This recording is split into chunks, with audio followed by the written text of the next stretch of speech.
I was always aware of people like Mark Davis and Claude Coates and Exitencio and other Disney legends. And even though their names weren't in those books, I knew their work. So when I did finally know their names, I could study them a little bit more, and they heavily influenced my art style for characters. That is Disney Imagineer Larry Nikolai, and you're listening to episode 150 of the Tomorrow Society podcast.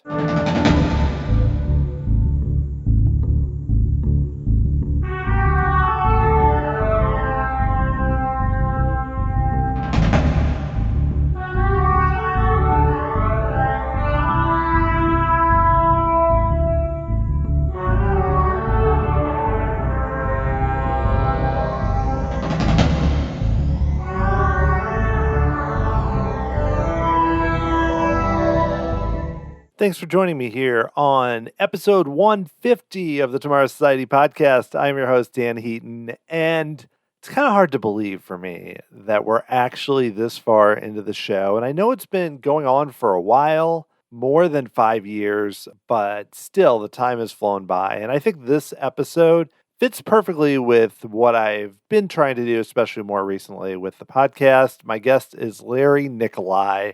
Larry joined Walt Disney Imagineering in 1990, was there for 28 years, worked on so many cool projects during the Disney decade and beyond, including Ariel's Undersea Adventure, both Monsters, Inc. attractions at DCA and in Tokyo, lots of overlays, including the Nightmare Before Christmas edition in Japan, Small World. He added Stitch to the Tiki Room, also worked on Shanghai Disneyland.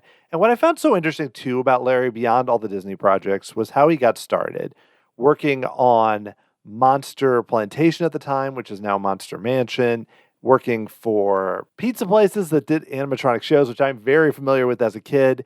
And also, too, just how much Larry's story kind of crosses through a lot of the other guests I've had on the show, like Chris Runko and Ethan Reed and Joe Cicero and others that worked on the same projects or the same time periods. So it seems really fitting for me that he would be the guest here on episode 150. Hope you enjoy learning more about Larry's story. He's done more than we could possibly cover, including work in Tokyo DisneySea, lots more overseas and at Disneyland. And we tried to cover a lot in an hour. And it was really great to get a chance to talk to Larry. So let's do this. Here is Larry Nikolai.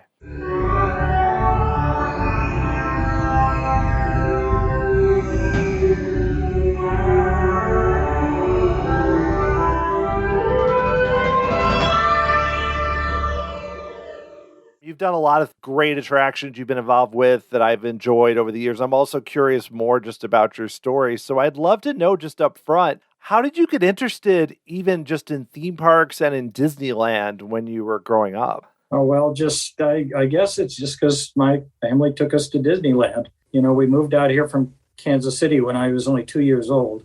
The first photographs I have are of us going to Disneyland, so I guess my dad really wanted to see it.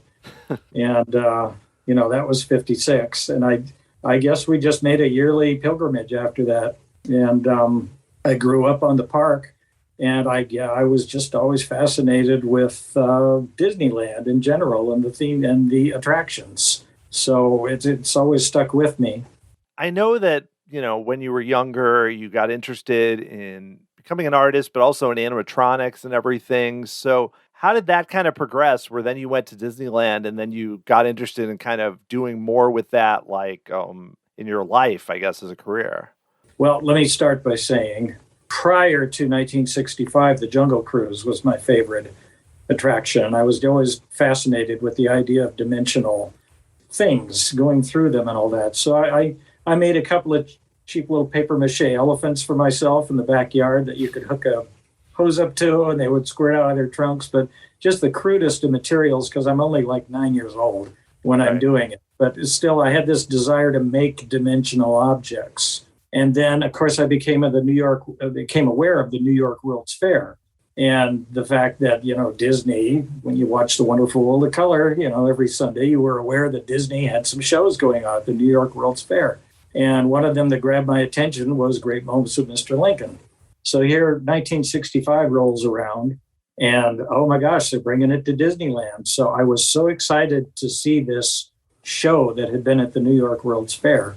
And we went in summer of 65, just a few weeks after it first opened there. And I just remember being so, I don't know, I remember where I sat in the theater and everything. But this was new back then, the idea of a single figure on stage holding your attention for 12 minutes. But of course, Disney had put a whole show around that, with the dramatic music and the lead-in, Paul Frees talking and everything. So, it was a complete package, and it just blew me away. Of course, always wanting to make things. When I came home, I had to start building Lincolns for myself. And, my poor family, I made these very, very crude things out of just, again, the crudest of materials. But I put on shows in my garage with, an old turntable and made them sit through this darn thing so many times. They were so patient with me. Just this whole thing got me interested in Lincoln, and that became a lifelong thing with me. So that was kind of the start of really wanting to make attractions. So when Pirates opened, that really just changed my life. Now I'm 12 years old and going Pirates for the first time. And when you go down the second drop, the second waterfall, off to the left side, you could kind of get a glimpse down behind the scenes there.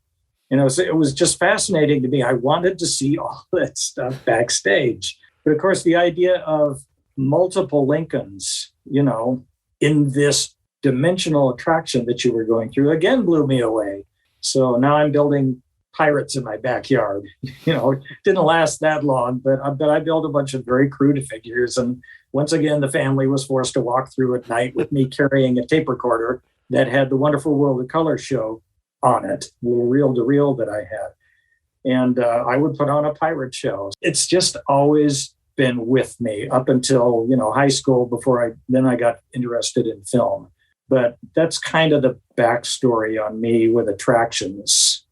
Yeah, it makes a lot of sense. You were the perfect age, too, being 12 and getting to ride Pirates. I can't think of especially given what it was. It amazes me now, but in 1967, that's something special. Well, I know you ultimately then, were working, I believe, at Magic Mountain, and then ultimately ended up working on Monster Plantation, which we're jumping ahead a bit, but getting to kind of work on that attraction, which is now Monster Mansion, but is still in Georgia, which to me is kind of a fascinating little attraction. But how did you end up actually getting to go do that and work on that in the corporate engineering role there? Yeah, it started with me working at Magic Mountain. Started there at 73. The park was still very young and new and everything. During that time, I was still going to school. I was getting my degree in art and, I was still going to Disneyland. But a weird thing was I never put the two things together in my mind. I was aware of WED, Imagineering. And one day at Magic Mountain, it just kind of gelled in my mind that, I've got an art degree. I know about WED. I love Disney.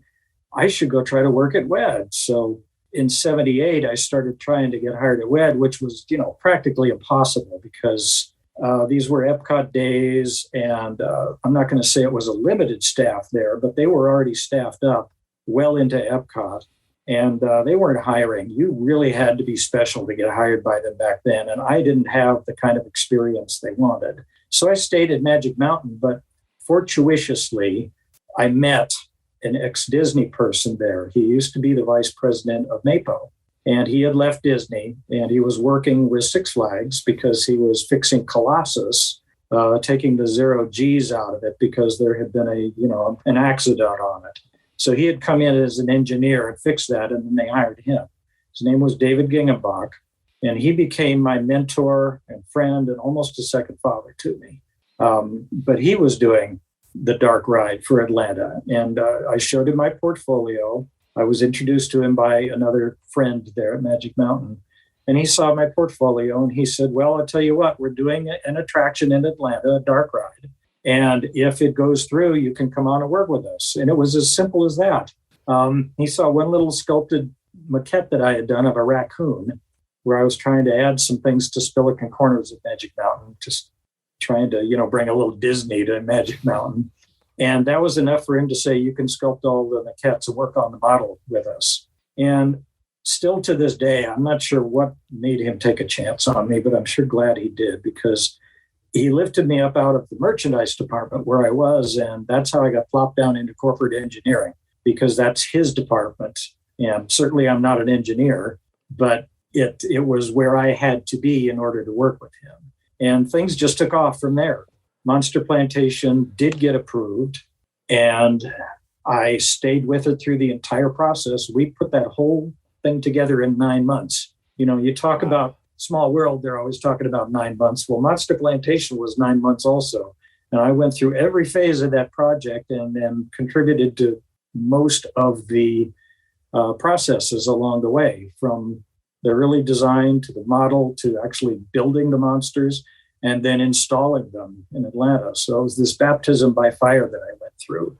And it was the best learning process anyone could have had, because here was the first major animatronic attraction being built outside of Disney at that time. And I got to participate in it. So it was great.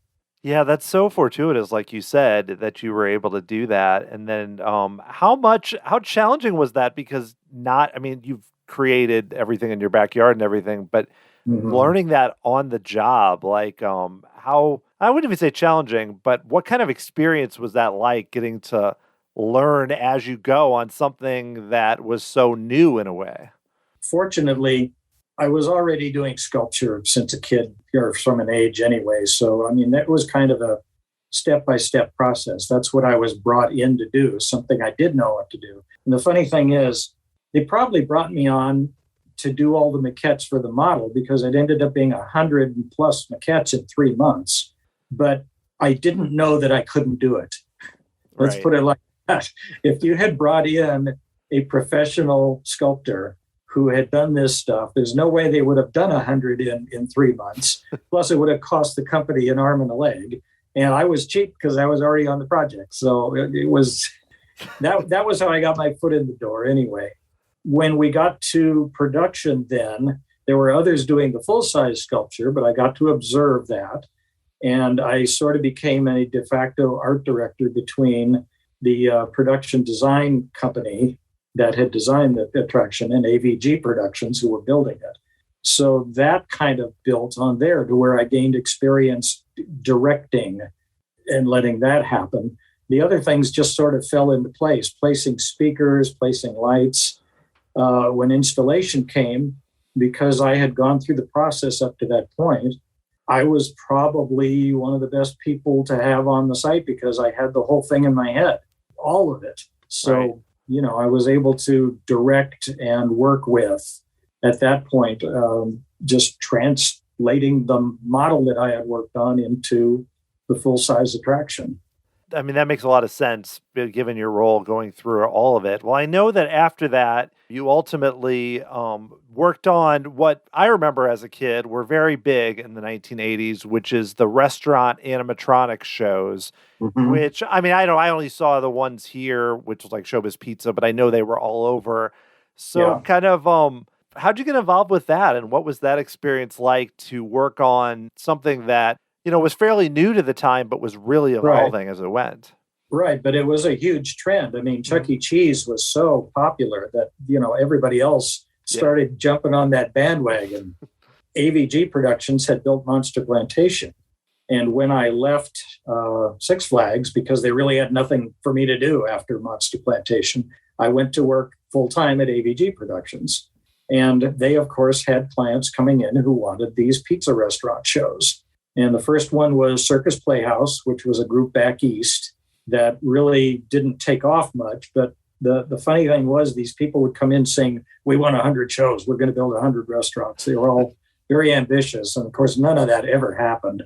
Circus Playhouse was the first. It became a little controversial because I'm just going to say the clients weren't always on the up and up there. So Alvaro ended up having to let that show go after only 4 or 5 of them that we built. But at the same time, this is when I met Rolly Crump from Disney because he brought some shows to us when he was working for Steve Wynn in Las Vegas. And somewhere along the way, he had been approached by Castle Parks. I don't know how they knew him or knew of him, but they approached him to design a show for their pizza restaurant, which was Tex Critter's Pizza Jamboree. So AVG took that show on too, because we were working with Rolly on other things. And then after that, Bullwinkle's came along because the company that was building the Bullwinkle shows also was not able to fulfill whatever contract or whatever plans that Bullwinkle's had. So AVG was approached on that, and we took on Bullwinkle's. And Alvaro from AVG Productions. He was Alvaro Villa. He wanted to create a little show on his own that could be sold as a standalone unit to smaller venues without building these huge stages in big pizza restaurants.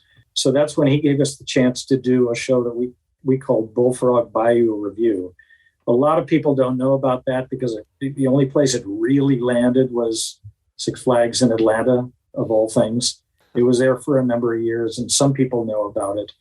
But that was the last of the pizza restaurant shows that I worked on. But again, it's a progression. One client comes in and then another one comes in, and it just kind of builds. The weird thing that I've discovered now through the internet and being contacted by people is this huge fandom for those shows.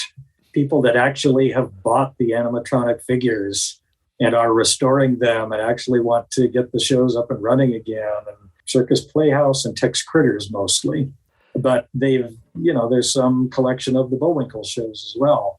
And I'm just astounded at the enthusiasm that the people are putting that kind of money into that. But I guess it's part of their childhood, so they're just trying to resurrect that or rebuild it. And some of them have done pretty good jobs so far. That's interesting. Like I mentioned, people that are around my age who grew up in the 80s, like maybe they didn't get a chance to often go to Disneyland or Disney World. So that how they saw animatronics was at things like pizza restaurants or even like you mentioned at Six Flags Over Georgia or anything. So I think it's similar to, in a way, to like people that got really into pirates or something else. It's like their variation of that in a way. Yeah, because everybody wasn't close to, the parks to where they could go all the time. So yeah, this was bringing a little bit of Disney, even though it wasn't Disney. It was bringing a little bit of that animatronic magic to your hometown. Yeah, totally. Well, I know you also, before joining Disney, you worked on some TV projects for animated shows and some film projects. So I'd love to know from you just how you got involved in that, or maybe just what some of the like highlights were, or what it was like to work on those. Well, there was a step in between AVG Productions and all of that, because after I left AVG Productions, again, my boss, David Gingenbach, was hired as president of Advanced Animations back east in Connecticut. And there was a number of shows that they were doing there, and I got involved with that. I moved back to Connecticut with my family. Thought we were going to be there for 5 years, but it ended up only being one because we were owned by a subsidiary of Warner Communications. And Warner Communications went through its own problems to where they ended up offloading our company. And I came back to Los Angeles because I didn't want to start commuting to New York trying to do any kind of work there. Anyway, that was an interim step to where I was hired just by Ruby Spears Productions when I came back to Los Angeles. I had no experience whatsoever with TV animation or animation at all other than dimensional animation. But I was lucky enough, a friend of mine introduced me to Joe Ruby. I got hired on the spot, and now suddenly I'm into cartoon animation. But a lot of my friends that I have met along the way were also back in Los Angeles, and they were dealing with motion pictures and television and things. So I started doing freelance with them. So aside from Ruby Spears Productions, where we did the standard, that was my full-time job, doing Alvin and the Chipmunks, Punky Brewster, Mr. T, Laser Tag, all those great shows from the 80s that, are kind of hard to watch now. Yeah. But anyway, that was the full-time job. But I met the gentleman that created Alf, and I ended up working with him on a number of projects. A lot of magazine illustrations for Alf magazine, and then designing a couple of shows for him. There was a show called The Wickedest Witch that was a standalone special on one of the shows, and I designed all the characters on that for him.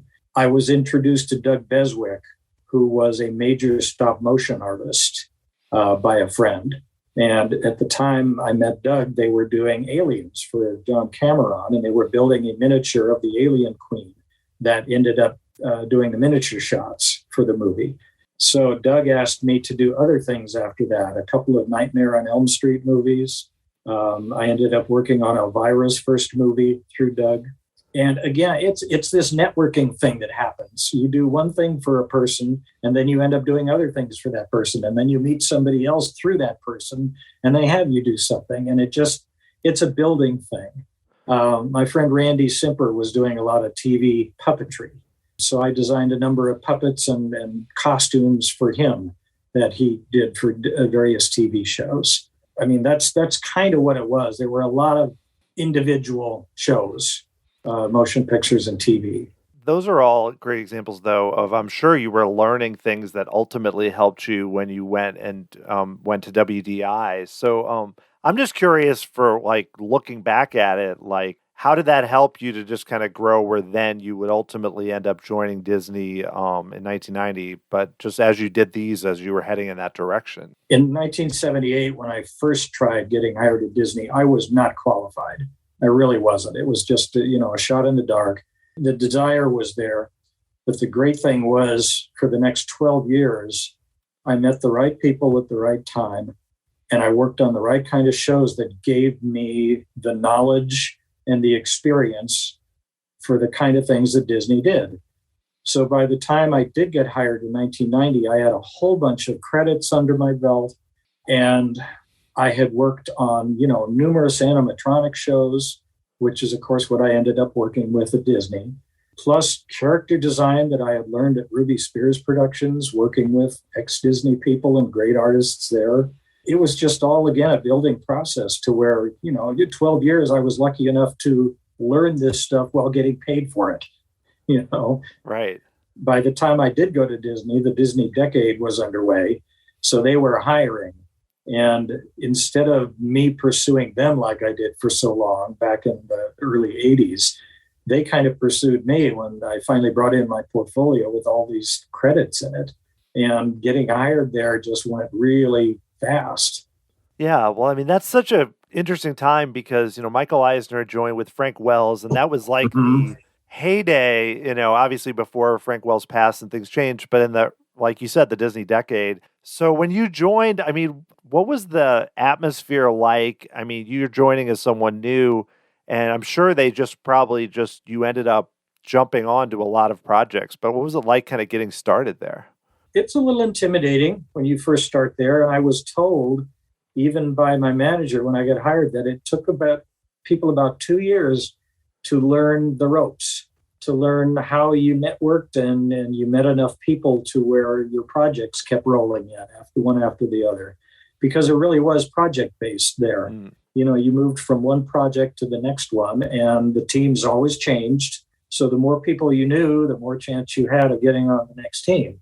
Again, it was a little intimidating because, it's a huge company, and it was really staffed up at that point. We were right in the middle of Euro Disneyland. Most of the design had already been done when I joined, but I was part of the cleanup crew, so to speak, the things that hadn't been finished yet. And that's where I did the Small World post show for Euro Disneyland, but they had already started in the field. It was still just, dirt when I started, but they were rapidly building the park. And Small World post show, again, was the first thing. And I did end up going to Paris for some meetings with the sponsor, France Telecom. So that was really cool because, suddenly I'm doing international travel, which I never did before. And I was just thoroughly impressed with the amount of money that Disney spent. After being at all these private companies and smaller places, you get to this big company like that and, international travel and first class plane tickets. And, it just settling in was interesting there. It was a completely different mindset. Plus the fact that, you couldn't just do everything on a project like you did at smaller ones. There were people who did their job, and you worked as a team, a little more so than the private companies. Yeah, I'm sure it was a big adjustment, especially given that time where, like, if your Disney hadn't opened, where they had had so much success with so many things. And I know you mentioned going internationally. I know you also went to Tokyo and did, and I apologize if the timeline's not totally right, but you also did the Splash Mountain. You worked on something for that. And then also the various overlays of the Country Bear Jamboree, which I know are huge hits still in Japan. So how did those go for you as you kind of got to work on some different projects like that? Country Bear Christmas Show came first. That was the first Tokyo thing that I did. Right after EDL, right after the post show for Small World, I was recommended to work on the Christmas show for Tokyo. So I immediately jumped to the Tokyo portfolios from there, and I kind of stayed with them through Splash Mountain. That's right. I didn't actually travel to Tokyo for the Bear Band shows because it was based on the Disneyland show that had been done. So I was able, fortunately, to go down to the park and study the show closely. And a lot of it was duplication. We did a few different things there, but it was just kind of carrying it through and bringing that show there. Splash Mountain, again, was already underway, and I did not design Splash Mountain. Right. But the team, or the guy who had been designing Splash Mountain for Tokyo, was also working on Toontown, and he couldn't divide his time enough to where he had to settle on one or the other. So I just took over the art direction of the animatronic figures for Splash when he moved on to Toontown. So that's how I followed through on that. And when the offer to do the poster came up, of course, I jumped at that because, classic Disney poster, you bet, do that. And again, I didn't travel to Tokyo for Splash Mountain at all. Others installed it and everything. I just took care of the figures here that were shipped. And coincidentally, I was also doing the art direction on Florida's Splash Mountain figures because they were both being built at the same time. And I was asked to take over the art direction of those as well. So I kind of did both at the same moment, but still just staying with the Tokyo team. Wow, that had to be a great start to be able to work on those figures for Splash, which, has a lot of figures and they're very detailed. And so from there, I mean, just sticking with Tokyo, I want to make sure we spend a good amount of time talking about Tokyo DisneySea and what you did for Tokyo, because to me, that I have not been there. I would love to get there at some point, but everything I've seen, it's just an incredible, beautiful park, so involved. And I know you were closely involved on the Arabian Coast land and Sinbad. So I'd love to hear about that experience, and then especially on that attraction, because I'm fascinated by the whole part of it. Well, when I was working on Euro Disneyland, I watched the guys and the people who were in charge of each land, and the influence that they had, and the fact that it was a really important job to be heading up an entire land. So I had told my manager that if the chance came along, I would be interested in working on a park from the ground up. I didn't quite get to do that at Euro Disneyland. I came in mid project there, but I really wanted to be part of a Disney park from the very first. And when Tokyo DisneySea came around, they had done some initial work and had settled on the theme of seas, and had kind of picked out the lands that they wanted to do, or the ports of call, as we call them. But that team was just a small team putting together the initial concept that sold the project to Oriental Land. So when it came time for that project to move forward, I was lucky enough to be asked to work on the park, and they gave me the Arabian Coast as a land that I could head up. And this required some research on my part because I didn't know that much about, those particular stories, the Arabian Nights. So I had to go and start digging deep to learn more about it. But they had already settled on doing the Adventures of Sinbad, and they had a Magic Lamp Theater, and they had the carousel. So now it was up to me to take those and develop them further. And that's just how I came onto that. That was like 1995, and we started from scratch on each one of those. And I followed it through all the way through, when the thing opened. I didn't do the installation, but I did do some installation on it. I went over and then contributed, and I did do a number of trips over there in the meantime, working with vendors and things. But yeah, I became the art director of Arabian Coast. In the field, the art director was my partner, Chris Crump, who I worked with. He was our production designer, and he ended up being the producer of the Magic Lamp Theater as well. So he kind of carried it forward in the field, and I just supported it from the United States side. But I got involved in the design of everything there, one way or the other, in directing. Well, the Sinbad attraction to me, I mean, I know it has changed since the original version, but I find the original version, I mean, both versions I think are great, but just the way that it was a bit different and seemed to be more, it wasn't like the newer one reminds me a lot of Small World, and I mean that in a good way, but the way that it was originally was very different. And I'd love to hear a little bit about just how that came together, because I feel like it was trying to do something that is not what you might expect from that given as a Disney attraction. The original audience that Tokyo DisneySea was intended for was supposed to be dating couples and an older audience. It was supposed to be kind of a counterpoint to the younger crowd at Disneyland. So we were aiming at a different audience at that time, and we had been told that they knew the Arabian Nights stories. So we had kind of, a carte blanche to go in there and do something new, create a new attraction that had a little more edge to it, but also followed classic stories that have been around for 1,000 years. So we approached it that way, and it even included approaching the music that way. Not trying to do a typical Disney lighthearted thing. We wanted it to be very dramatic. So we had Buddy Baker, who was, a legendary Disney composer, come up with a score for us that was much more theatrical or more, motion picture oriented, more like a Bernard Herrmann score. So a little, like I was saying, a little bit darker at times, because Sinbad was going to encounter all of these, I'm going to call them monsters along the way, adversaries along the way, because that's what the stories were about. Right. And that's how we approached it. After the park opened, suddenly Oriental Land decided that, no, that's not the audience after all. We want more families here, and this is too scary for people. Plus, there was some pushback from some executives at Disneyland Disney about the music, because it was dark and ponderous. They worried that it wasn't lighthearted enough for a Disney attraction. So that's kind of how the change started. We wanted to change the score. So that was fine.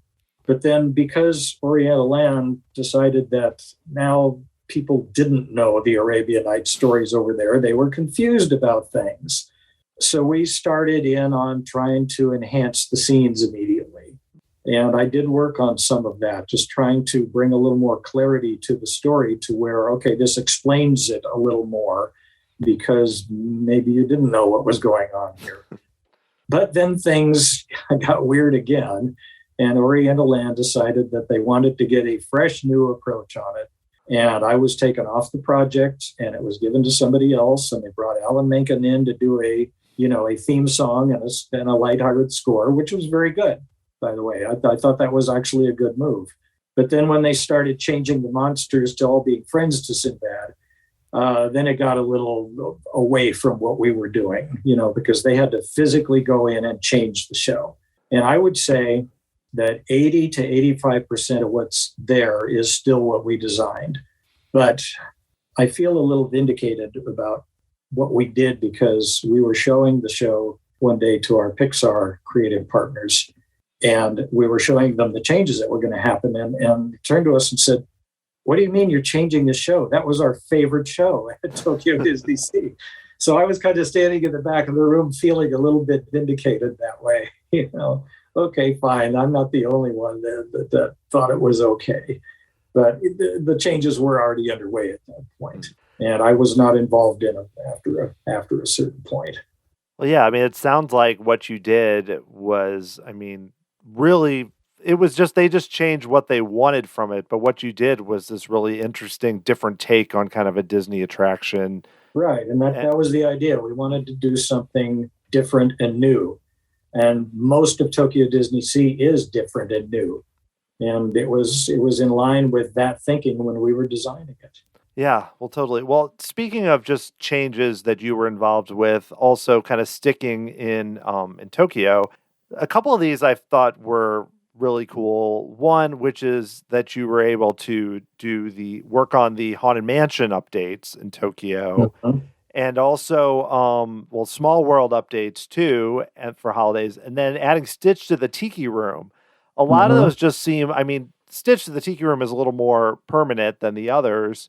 But I think all of those are kind of fun ways, to me at least, I grew up with Disney World, where beyond Country Bears, they didn't do the other types of changes. I mean, they had the under new management of Tiki Room, but in terms of the holiday overlays. So I think it's really fun that you were able to work on kind of these different variations. So I love to hear how you kind of got involved in updating some kind of attractions to be slightly different, or at least for this temporarily. Well, it was after Tokyo DisneySea, or even from the beginning of Tokyo DisneySea, I just sort of became part of the permanent Tokyo design team in the United States. So one project just sort of led to another. In between, I did work on Flick's Fun Fair, but I was still always part of the Tokyo team. And these projects came along, and because I was, one of the key designers on the team, I either requested them or I was just assigned them. The first one was the Christmas show for Small World. And a lot of that ended up being new because Small World in Tokyo is based on the Florida Small World and not the one at Disneyland. So the scenes are different, the sets are different. We were able to repurpose some of the things that they had done at Disneyland, but I kind of jumped on that because it was an opportunity to do some new things again that, made it different from Disneyland's. That's kind of the theme with all three of these shows, Small World, Haunted Mansion, and Stitch. It was the opportunity to work on a classic Disney show, just the chance to participate in them and to learn about them also along the way. Small World Christmas show was great. I did install that. That was very successful, and I know that they've redesigned it since then. I'm not sure what it looks like now, but at the time it was it went over very well. And overlapping that was the Haunted Mansion Holiday Nightmare. I actually worked on them both at the same time because they opened 1 year after the other, and we had to be in production on both at the same time. Haunted Mansion, really, that's one of the top three in my mind of the things that I worked on over the years. It was just very gratifying to work on it. Again, we were repurposing and replicating a lot of what Disneyland had done, but there's a few extra scenes in Tokyo, again, based on the Florida version of Haunted Mansions that I got to design new scenes for. And I had always felt that Sally needed to be in there. Right. So here was the opportunity now. We got to insert Sally in as an animatronic figure in at least 3 different places. So it was gratifying to work on it that way too. And I did the installation on that as well. And it was just so cool to be, again, I mentioned that whole thing about wanting in Pirates to look at that backstage stuff, but I got to wander around backstage on all of these things. So it was like, a geek paradise. Oh, yeah. Getting to see all these things. Mansion, Stitch came along afterwards because Tiki Room kind of fluctuates in its popularity over there. It wasn't the first overlay that had been done. I wasn't part of that one, but they had changed the show at one point. But after Lilo and Stitch came out, Stitch became a huge character in Tokyo because he fits that mold of being a small, cute character that they love in Japan. And Stitch just became, a real merchandising juggernaut for them. So they wanted to get Stitch into their show somewhere, and Tiki Room was up for another renewal to try to bring attention back to it again. It's based on the tropics and Hawaii and all that, and Lilo and Stitch is in Hawaii. So it just kind of came together. The Stitch figure had already been done in Florida at the, Stitch's Great Escape or whatever it's called. Yeah. So we already had the figure. Basically, we had to build a new one, and we did modify him a little bit. We took away 2 of his arms because 4 was a little too much. Didn't need it. I made his ears a little bit smaller because we kind of had to for him to fit into that base that we put him in. But they were also so big that they were a little bit in the way. But you only needed 2 arms to play a ukulele with. And I mean, how can you miss Stitch in a Hawaiian shirt with a ukulele? I mean, what's not to love there? So that was a fun show. And again, went over really well. As far as I know, it's still operating there. Yeah, when I went to Alani in Hawaii, I was amazed at how popular Stitch is, especially with Japanese tourists. The lines for Stitch were the longest I saw for any character, longer than Mickey or any of the others. So it doesn't surprise me, and it does seem like he would fit well in that tiki room. Well, we have a few big projects I want to get to, but I wanted to ask you because I really enjoyed visiting the Adventures Club at Pleasure Island, and which I'm sad is no longer there, but had a good run. And one of my favorite characters, animatronics, was the Colonel. You know, kind of the centerpiece there in terms of animatronics. And I know you were involved with that, so I'd love to hear a little bit about how that came together. Yeah, well, I mentioned my friend Randy Simper before, who built a lot of puppetry and things for TV. He had somehow gotten the job to do this. And the Colonel isn't really an animatronic. He's totally a puppet. There was always a person back behind there operating him. Oh, wow. Randy got that job, and I had worked with Randy on a number of other things. And this was actually prior to my working at Disney. It was either 88 or 89. I don't remember which one now. But Joe Rohde was the lead on the Adventurers Club, and he came by my house one night because this was his, design or what he wanted. And we sat down and just went over what he was expecting for the Colonel. And then I drew him up from there. Randy only had like 2 weeks to put this puppet together. It was the most amazing thing. And the most amazing thing, when he gets started on something, he just works like a demon on it. One Sunday he called me up and the head was sculpted, but it wasn't quite done yet. And he needed help getting it done.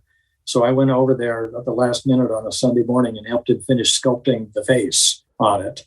And then he took it from there and did all the castings and everything. And his sister did the costuming. But Randy is the most amazing puppet builder. I mean, these things are built to last. He actually built 2 Colonels, and one of them was never used because the other one just lasted and lasted and lasted. It was so well built.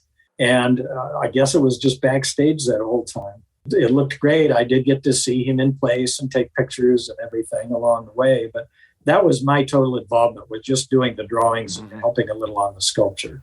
That's crazy because, I mean, it was there for essentially, I think it closed in 2008. So you're talking like basically almost 20 years. And that's crazy that it, every night being used, that it lasted that long. I might be wrong, but I just remember Randy saying that they never actually used that second puppet. So that may have been halfway into the run, though. Who knows? Right. Later, they did start using it. Well, I know you referenced earlier that one of your favorites was the Haunted Mansion. Well, I believe one of your other favorites was your work on The Little Mermaid, Ariel's Undersea Adventure, which started out DCA, also went in the Magic Kingdom, but I believe they were created concurrently. It's a really cool dark ride, especially just, it's, being more modern. It's, not from Fantasyland. It's so much newer. And I'd love to know how that came together and just your experience doing it. Well, you probably know from the internet and everything, a mermaid attraction got kicked around for a long time. Originally, there was going to be one at Disneyland Paris. And they had done a full mock-up on one of the scenes and everything that I actually got to see. But that project got canceled at one point. And then there was some project work done on it as if it was going to go into Florida. And then that never happened either for one reason or another.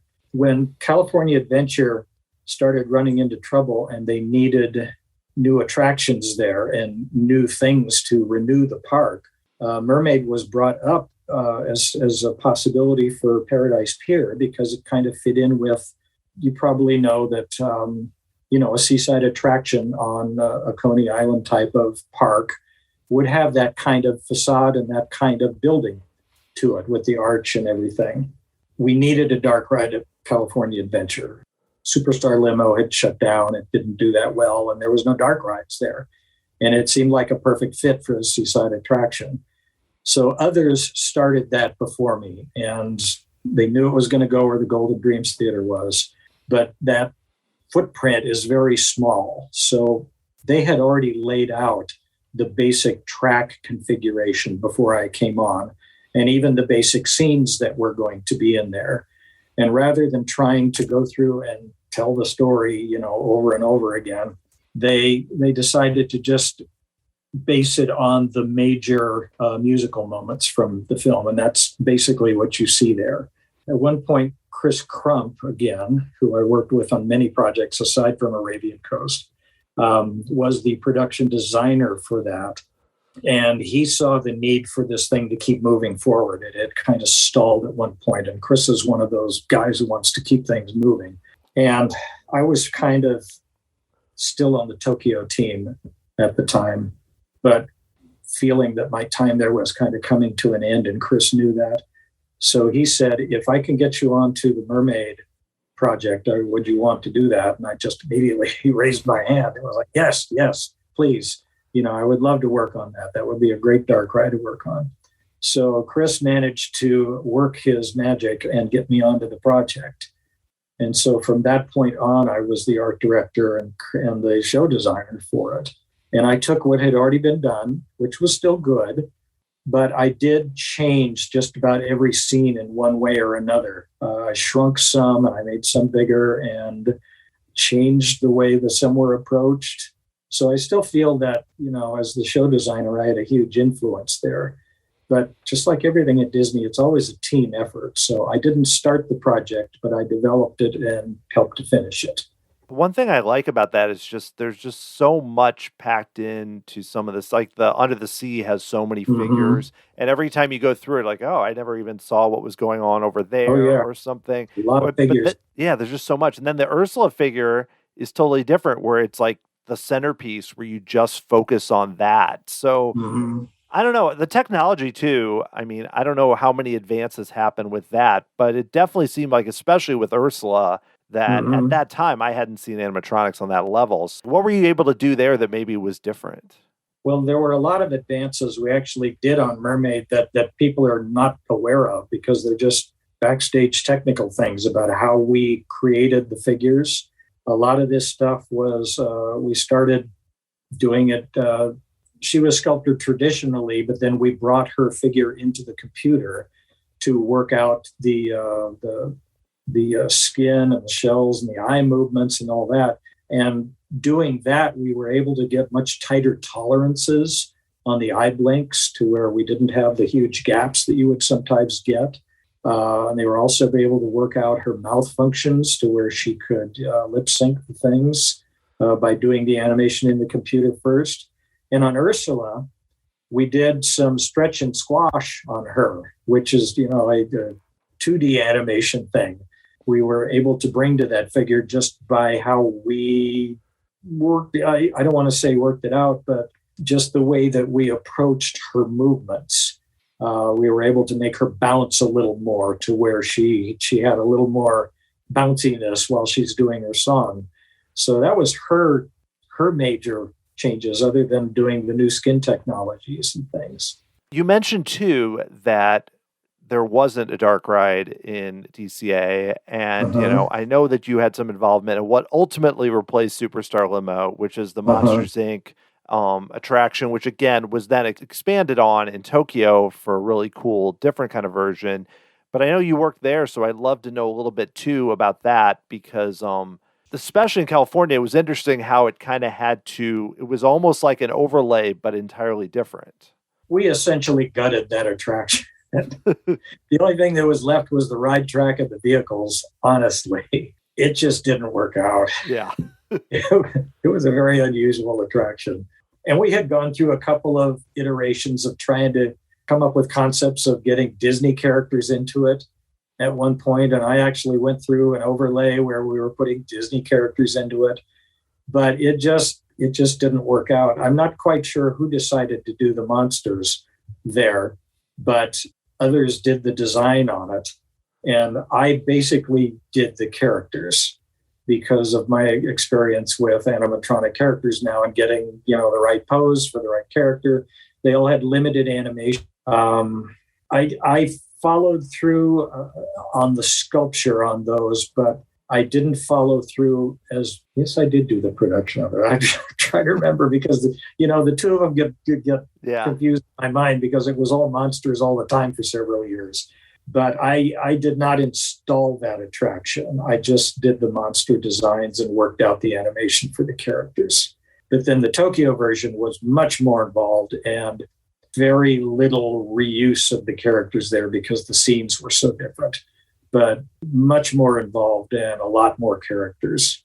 Yeah, I mean, I'm still, the way that it was, I wouldn't even say changed because I think it's a different attraction, but just with the flashlight, that whole setup that ended up being there for the current version is just it's just a really cool idea for an attraction. I feel like to put that making it interactive. Sure. All right, well, I know you also made a few updates and were involved with some changes to two classic attractions at Disneyland, Peter Pan's Flight and Alice in Wonderland, which I always love to see when they can take the kind of, I know that those were the updates from '83, and those, there had been earlier versions before that, before the new Fantasyland, but it's just cool to see that. So what was it like to get to go in and make tweaks to such, original or at least classic dark rides? Oh, it was just, again, that geek in me coming out, the chance to work on, first off, Disneyland attractions, which up to this point, I hadn't done any Disneyland attractions. So to work on them and to work on a couple of classic ones like that was great. The new changes, it was mostly in line with bringing that new magic to it. They had already done something in Snow White with projections and mapping of scenes and projections in there. So it was kind of an expansion on that idea. The team down at the park actually had initially put together the Alice thing, and I just took over as art director on that and followed through with the vendors and the installation there. Well, I spent a lot of time in that, memorized that attraction, all the way through, because we spent a lot of time in there wandering those buildings. But again, the idea was to bring the new magic in with some new projections to enhance it, repainting everything because black light does fade. So, you had to do all that renewal. And then when we got to Peter Pan, got a little more involved in what was going to change there. What they wanted to do with the kids in the nursery needed some adaptations. So I got more involved with designing the characters in there and what they looked like, and then following through with the vendors.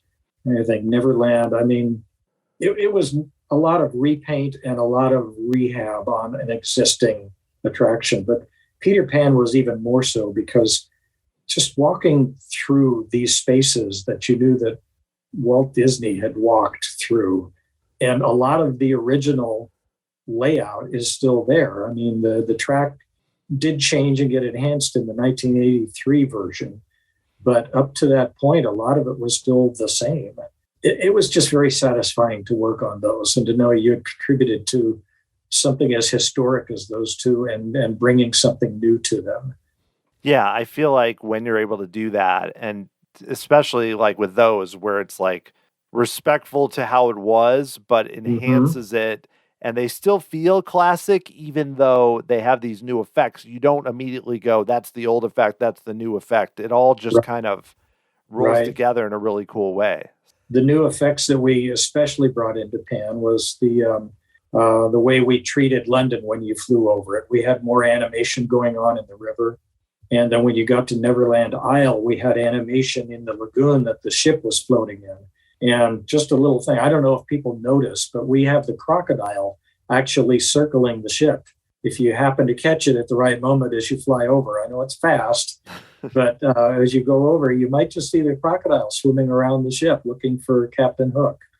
So we were able to do that kind of thing to bring some added animation to it. That's always great to hear. Well, I want to ask you about one more project before we have a few questions at the end, and that's the very recent Shanghai Disneyland, which is, of course, the latest new Disney resort and is now, been open for 5 years. And I know you worked on the hotel and a bit on Adventure Isle. So what was that like for you to work on a new resort and a few parts of that?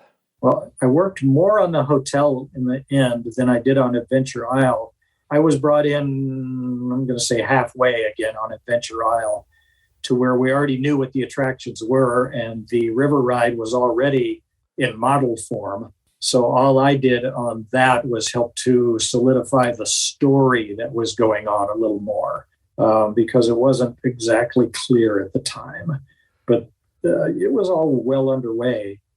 I contributed a few things there, some designs in the area development. I kind of designed the main entrance gate, got very involved in the interiors of the shops, and just all of the various venues within the park. The nice thing about Adventure Isle was we got to do a research trip to Peru, which was just fantastic. Oh, yeah. Visiting Inca ruins and everything, and then bringing that back as a design motif, bringing that knowledge back so that there's some authenticity going on there. But the hotel is a whole different matter. I had never worked on a hotel before, but there was a desire to bring a heavy Disney character overlay to this hotel, more than they had originally anticipated. So the creative lead, my boss, Bob Weiss, asked me to come in as the art director for the hotel of the character overlays. So I took that on to where we decided where the different characters and who would go into different parts of the hotel, including in the rooms, the swimming pool area, the restaurants, and the main lobby. One of the biggest things I was able to do was when you first come into the lobby there, which is done in an Art Nouveau style, which was new for Disney. The statues there, the bronze statues of Mickey and the characters, I got to design that whole thing. Wow. Which was really kind of neat because it's this really neat standalone bronze thing, And the way we approached it was we decided that it was the more modern musical shows that our Chinese audience would be more acquainted with, other than some Fantasia, which was spread around as well. So we ended up with Beauty and the Beast in the restaurant, and it became Lumiere's Kitchen, and it's got a heavy dose of characters in there. The pool seemed perfect for Mermaid, so we brought Ariel in as mosaics there as the overall theme, and the wedding venue outside became a Cinderella thing, to where we had the coach and things like that for the wedding pavilion and all. I'm trying to think what else. Oh, of course, Lion King.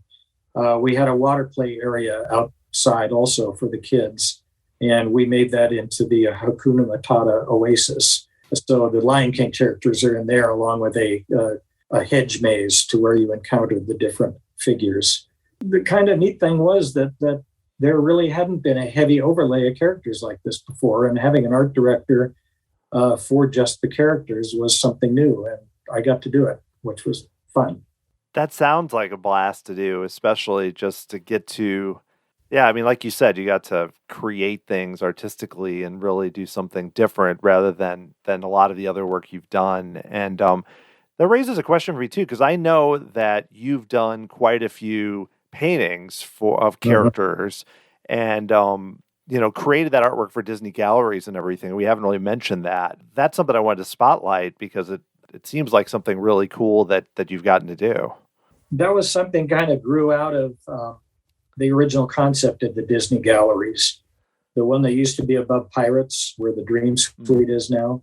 They used to bring in different artists to do an interpretation of maybe what the most current show was. Friends of mine would do things for Mulan when it came out, and they would have artist signings because it was original artwork. That whole thing grew, and the merchandise person I was working with there, she had me designing some of the big figures for merchandise because, again, here's this weird progression of networking. Somebody at one point had seen the Storybook Land cottages that I had designed for Storybook Land at Disneyland Paris. So they wanted to turn those into collectibles, which I helped with. And then somebody at Disneyland saw that and they needed help with their big figures. So I helped to design those. And one day she just asked me if I wanted to do a painting for the gallery. And it was something for Alice in Wonderland. And yeah, I always wanted to do stuff for the galleries after doing one signing for the Splash Mountain poster. And again, it just kind of grew from there. I did a couple of paintings for that. And then they would start doing special events with me and other artists to where we would have several of us introducing new paintings in the gallery on a regular basis. And it just kind of kept going and going. And my stuff is still there. I have a couple that are still waiting to be introduced because the pandemic put everything on hold. I've actually had 2 brand new paintings that have been on hold for almost 2 years now that I'm still waiting for them to end up in the gallery. I'm looking forward to it. Wow. Well, hopefully that can work out soon, but that sounds like just a great experience to be able to do, completely different than a lot of what you've done, but seems like still connected even to what we just talked about with Shanghai. Well, I just have 2 more questions, kind of overall type questions to finish up. And one of them is more, you worked at WDI for, 28 years and then have done so much else. I'd love to know, you already referenced some mentors that you had in your career or even inspirations. I'd love to know just for you, like who were some key figures or people that inspired you or helped you out? First and foremost is my mentor, Dave Gengenbach, because he came from a Disney tradition and I learned a lot of the Disney tradition from him. But when I was growing up, of course, I had the full color booklets that you could buy on the attractions. So I was always aware of people like Mark Davis and Claude Coates and Ex Atencio and other Disney legends. And even though their names weren't in those books, I knew their work. So when I did finally know their names, I could study them a little bit more, and they heavily influenced my art style for characters. When I worked at Ruby Spears, I worked with artists who had worked on Sleeping Beauty, and I learned a lot about character design from them. It's that kind of, I'm not a natural character artist. I never learned character design. I didn't get it in school. I just picked it up along the way, looking at other people doing it. So all of those people I mentioned were a heavy influence for me. Yeah, I'm amazed how many people I talk with who reference like the Pirates of the Caribbean book you could buy and how many were influenced just by that book, not even just by the attraction. Like those types of, they were so rare at the time too. But these guys were my heroes and I didn't know it. I didn't know who they were, but they were growing, working my heroes, Yeah, well, kind of a flip side final question, given that you had such a long, good, great, amazing career with Imagineering, I know there's a lot of young people that want to be designers, that want to either work in Imagineering or there's a lot of other companies too. If you had to give some advice to them on, how to get into the industry or even more just how to do well or thrive, I'd love to hear some kind of tips you might be able to pass along. Well, I've got one first and foremost tip that I really believe in. I believe if you want to be a designer in the theme park industry, that you need to have worked in a theme park. And, my theme park was Magic Mountain. And I even worked at Busch Gardens in Van Nuys for a while. But you have to work in a theme park on a daily basis with the guests. And I mean, not just for a couple of weeks, you really need to get the experience of what it's like to operate a theme park and the kind of damage that can happen over time as well, and the kind of renewal that attractions need. And when new attractions go in, how it's handled. And I just think if you don't have that experience just go to school and get here's how you design an attraction. You're just getting it theoretical. You don't have the experience of being in the park and knowing what it's like to install an attraction or to, like I say, work on a daily basis in a park. That's my primary advice, is to do that. Go out and get that experience. I think it's great, though, that a lot of schools now have courses in theme park design. But again, to me, it's theory. And if you do get hired in one of the design groups, Disney or otherwise, you've got to be willing to work your way up. You can't just drop right in and say, I'm going to design a theme park attraction, because you're going to be working with veterans or people who have the experience, and you need to learn from them and work as a team and not worry about, getting that first attraction, within the first month of you joining the thing. Also, if you're going to try to work at Imagineering based on current news, you're going to have to be willing to move to Florida, because that's where Imagineering is moving. It's pretty confirmed. So if you don't want to move to Florida, it doesn't sound like you're going to work for Imagineering unless you work at the park, which, it's the park base of Imagineering is going to be limited. So something to consider. Yeah. I think that's a great advice about working in the parks beforehand, because like your story, you said, kind of totally fits with having that background and then being able to take it from there. Well, Larry, this has been awesome to hear your story about all these great attractions. I know that your art is available, out there to look at online, and I'd love for people to be able to do that. Is there a place they should go to kind of look for what you've done? Well, I do have a website that kind of covers kind of my whole career. It's just LarryNikolaiArtist.com. You just run it all together, LarryNikolaiArtist.com. I can't put my Imagineering stuff there, I'm afraid, because the mouse has its copyrights. There can be a little bit of that now and then, but I do put my gallery stuff on there, and I do have stuff from previous projects I worked on, and ABG Productions and Advanced Animations and Ruby Spears. So if you want an overview of the things I've done, that's a good place to go. Well, awesome. Well, I'll definitely post a link in the show notes for this so everyone can check it out. But thanks so much for talking to me. This was so great to talk with you. Just want to take a moment to thank all of you for listening to the podcast, helping spread the word, supporting it, sending notes. However you've interacted with this show, whether this is your first episode that you've listened to or your 150th, thanks so much. It's been a really fun ride. And I'm just going to keep continuing to try to talk with interesting people that are experts on theme parks, that have been designers, basically anyone that I think, wow, that sounds interesting to talk to them. Let's do that. And pretty much every time it ends up being awesome. And that was the case here with Larry. And I just wanted to take a moment here on episode 150 to say, you guys are all awesome. Thanks so much for the support. And if you'd like to help support the show, there's a cool way to do so. You can become a member of the Tomorrow Society through Patreon. You can make a small monthly contribution, get access to some really cool perks. If you'd like to learn more, go to patreon.com/Tomorrow Society. If you like this episode, I also have shows with Don Carson, Joe Cicero, Valerie Edwards, Ethan Reed, Jim Clark, Brian Crosby, so many others, including the recent show I did with Josh Stedman.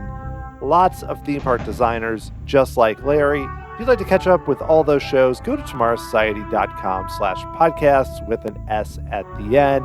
You can see a list of all the shows where I've talked with authors, filmmakers, podcasters, former Imagineers. So many cool people, and it's been a blast to do. If you'd like to get a hold of me, send me an email, dan@tomorrowsociety.com. Follow me on Twitter at TomorrowSOC, or Facebook or Instagram at Tomorrow Society. And you can also check out the Tomorrow Society podcast page on YouTube. Tomorrow Society podcast is hosted, produced, and edited by Dan Heaton. The music was written by Adam Hookey, who's an awesome musician, and performed by the Sophisticated Babies. Next time, I am talking with Lauren Staniszewski, who has visited the parks a lot this year. Talk about what it's like to go to Walt Disney World in 2021 her visits to the Animal Kingdom Lodge, so many other cool places, and more background about her story, being so into Disney music, and she's done some writing. Really fun show, and I hope you enjoy it. I'm excited for you to hear it. Thanks so much for listening. Go out there and get vaccinated, and while you're at it, buy the new album by the Connells. They haven't released an album in 20 years. It's called Stedman's Wake. It's awesome. You should get it. And I will talk to you again next time.